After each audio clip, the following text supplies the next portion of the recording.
Sunod tanong mula kay Maricel Halili, TV5. Magandang umaga po, Yusek. Yusek, may we know what was discussed during the meeting of President Bongbong Marcos and House Speaker Martin Romualdez yesterday, and who were the people present during the meeting? Ang maiko-confirm ka lamang po ay nagkita po sila ng Pangulo at kung ano po yung napag-usapan nila ay hindi po natin masasabi.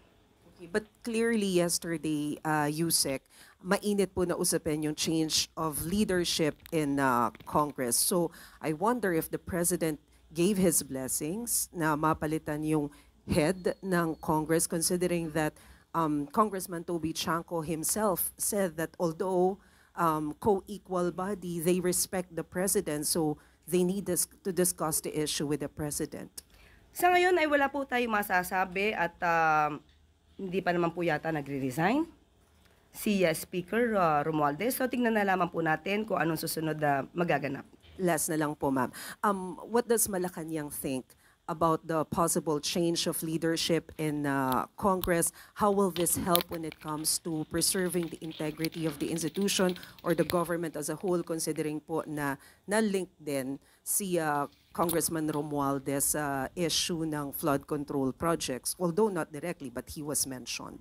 If ever man po na mag-resign si Speaker Romualdez, at ito po ay para maging malaya ang pag-iimbestiga, lalo pat nababanggit nga ang kanyang pangalan.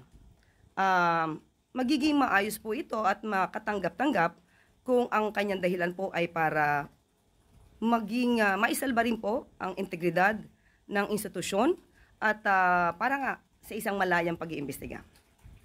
Salamat po.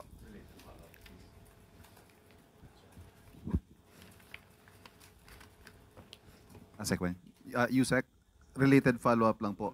But can we get a categorical statement from the palace that should he resign and should he lose the speakership, that will not be a way for him to escape accountability? Si Speaker Romualdez? Of course, kaya nga yun ang mangyayari kung magre-resign siya at kahit naman hindi siya mag-resign. At kung masasangkot man ang kanyang pangalan at may mapapakitang ebidensya laban sa kanya, mas magandang ito ay kanyang depensahan sa pamamagitan ng mga records na maaari niyang ipakita. Mag-resign, hindi siya mag-resign, maaari pa rin siya maimbestigahan. Thank you. Next question, Ivy Reyes, Bilyonaryo.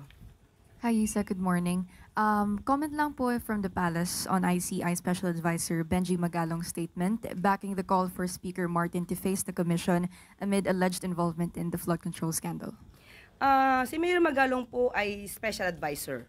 So kung ano man po ang kanyang maia-advise, idiretso niya na po sa ICI at ang ICI po ay may mandato naman po na tugunan lahat ang mga records, facts, complaints na maaari matanggap nila.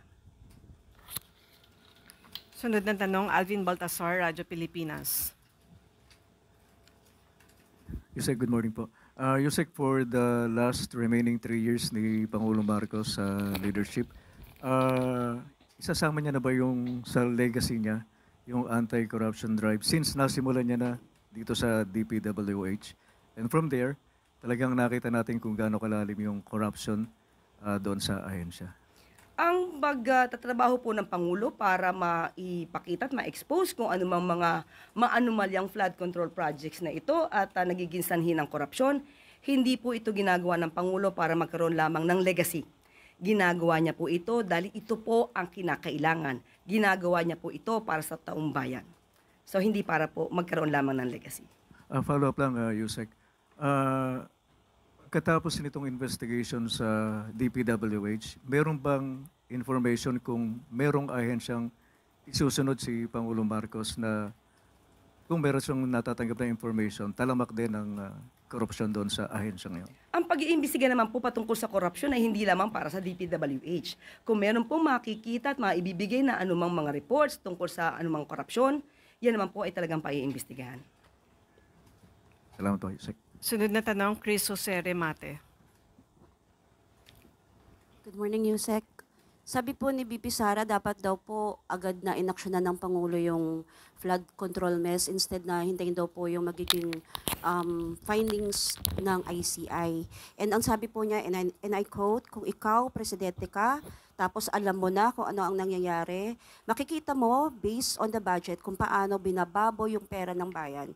Mag-aantay ka pa ba ng commission o truth commission o ano pang commission? Okay.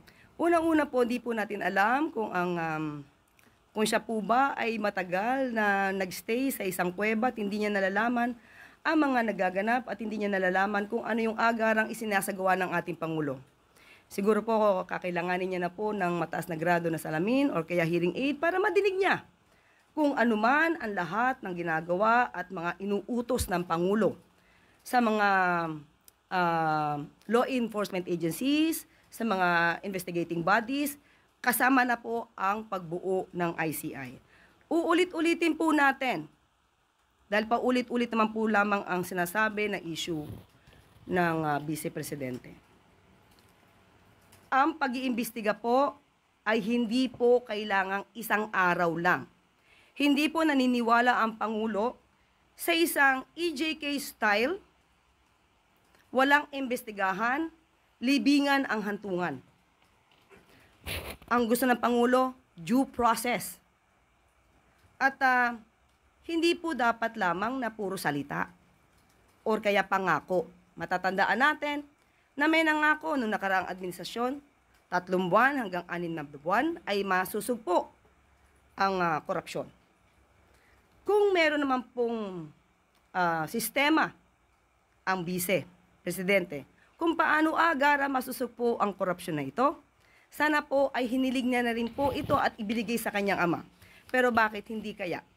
Siguro ito ang dahilan kung bakit hindi rin nasugpo ang korupsyon noong panahon ng nakaraang administrasyon. Dahil umamin mismo ang dating Pangulo na siya mismo ay kurap. Inamin niyang nagnanakaw siya, pero naubos na. So, ito pong article na to ay 2017, halos mahigit 1 taon na nakaraan after siya mangako na 3 buwan hanggang 6 na buwan matatapos ang korupsyon.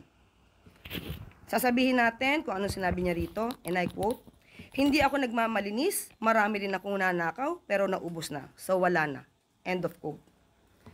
So, 2017 ito, sana na ibigay na rin niya sa kanyang ama kung paano agarang masusugpo ang korupsyon. Mami, isa na lang po. Mami, namon po ni VP Sara ang Pangulo na mag-conduct po ng lifestyle check sa mga miyembro ng Kongreso. And I quote again, ma'am, sabi po niya, mag-lifestyle check ka na dyan sa mga congressman at sa mga staff nila. Ang dami dyan, may bahay sa abroad. Ano pang investigative body ang kailangan mo? Tanungin natin, may moral ascendancy ba ang Vice Presidente pagdating sa usapin ng korupsyon? Yun lang po.